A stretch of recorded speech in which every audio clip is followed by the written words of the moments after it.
Washington State isn't suffering from a lack of money. It's suffering from a lack of restraint. Over the last several years, Olympia has taken in record revenue, expanded government faster than almost any point in state history, increased taxes, increased fees, increased regulation, and somehow still ended up staring at a multi-billion-dollar shortfall. Now they want something even bigger, a political supermajority. And if they get it, the last meaningful guardrails in this state may disappear completely. Because this isn't just about taxes anymore, it's about whether voters themselves still have the ability to stop the machine once it starts moving. Tonight we break down the push for unchecked power in Olympia and why the people funding it are the same people getting crushed by it. From Seattle to Los Angeles, this is Left Coast News. No apologies, just the truth. Welcome back to Left Coast News. Filing week is over. Campaign season is beginning. And quietly, underneath all the usual political slogans, one goal is becoming very clear in Olympia: total control. Not cooperation, not compromise, control. Because once one party gains a legislative supermajority, they no longer need the minority party for almost anything meaningful. And based on recent behavior in this state, that should concern every Washington resident, regardless of political affiliation. Let's start with the numbers. Washington's operating budget has nearly doubled since 2018. Doubled. Did your paycheck double? Did public safety double? Did road conditions improve dramatically? Did homelessness disappear? Did your cost of living suddenly become manageable?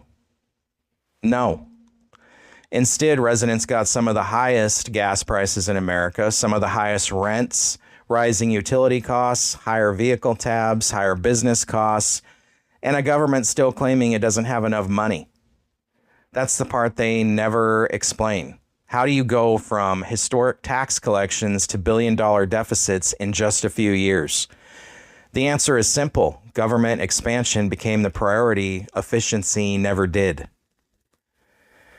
Now here's where this story becomes bigger than taxes. Olympia has increasingly used something called the emergency clause. Sounds harmless, sounds procedural. It's not. In Washington State, attaching an emergency clause to legislation can effectively block citizens from challenging the law through referendum. In plain English, the voters lose their ability to directly fight back. And we've now seen this tactic repeatedly tied to controversial legislation involving taxes and spending. The message coming out of Olympia is becoming painfully clear. If voters disagree, remove the voters from the process. And remember, Washington voters have historically rejected income taxes multiple times. Multiple times. But instead of respecting voter intent, lawmakers simply changed the packaging. First came the capital gains tax, now comes the so-called millionaire's tax. Always temporary, always limited, always only for the rich, until government spending grows again. Because government programs rarely shrink, they only hunt for the next funding source.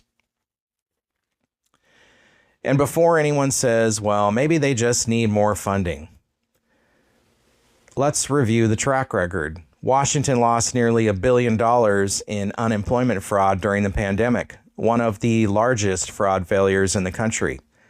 Where were the resignations? Where was the accountability? Where are the prosecutions? Then came the King County Regional Homeless Authority chaos, budget issues, financial confusion, executive turmoil, constant restructuring, and still one of the worst visible homeless crises in the region. Billions spent, encampments still growing. Then you had the prison ombudsman scandal. Convicted felon appointed into a public oversight role in the name of second chances, only for the office itself to become wrapped in allegations of dysfunction and toxic leadership. This is the pattern. Programs expand, bureaucracies grow, accountability disappears. Taxpayers absorb the bill. And with the supermajority, there's even less incentive for internal oversight because there's less political risk. Public safety is another area where the consequences become very real. Washington has spent years layering restrictions on law enforcement while simultaneously struggling to recruit replacements.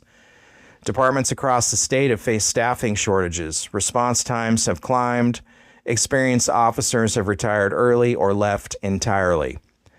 At the same time, lawmakers continue advancing increasingly aggressive firearms legislation. Magazine bans, permit proposals, expanded restrictions, additional liability measures. And here's the concern many gun owners have. If a supermajority removes the remaining political resistance in Olympia, what stops even broader restrictions from moving forward?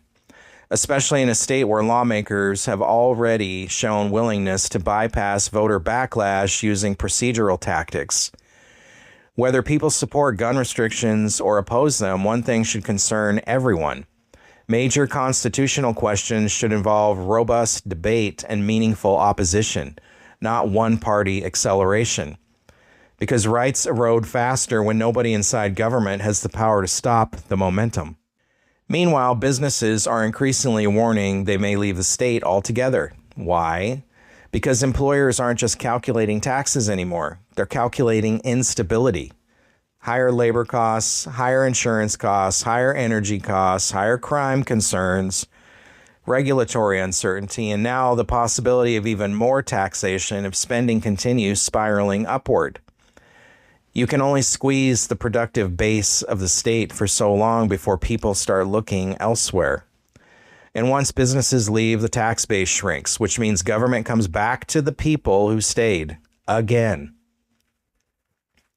This election cycle isn't simply about left versus right. It's about whether Washington keeps any functional firewall against unchecked power.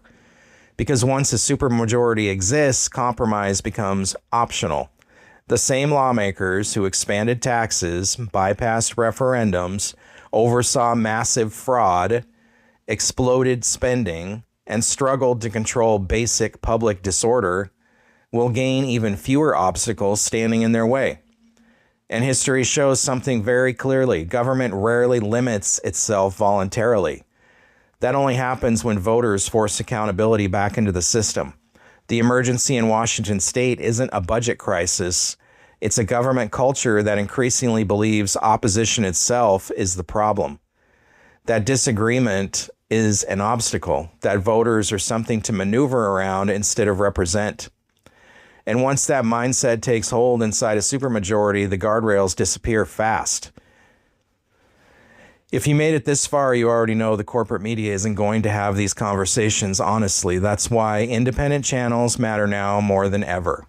If you want real analysis on what's happening across Washington, Oregon, and California and the rest of the country, make sure you subscribe and follow everywhere because these platforms do suppress independent reach. You can find Left Coast News and Behind the Line on YouTube, Rumble, Brighteon, BitChute, Spotify, Apple Podcasts, X, Facebook, Instagram, TikTok, Truth Social, and Patreon. Drop your thoughts in the comments. Do you think Washington is headed toward unchecked one-party control? Or do you think these policies are moving the state in the right direction? Share this episode with someone who still thinks these problems are isolated incidents.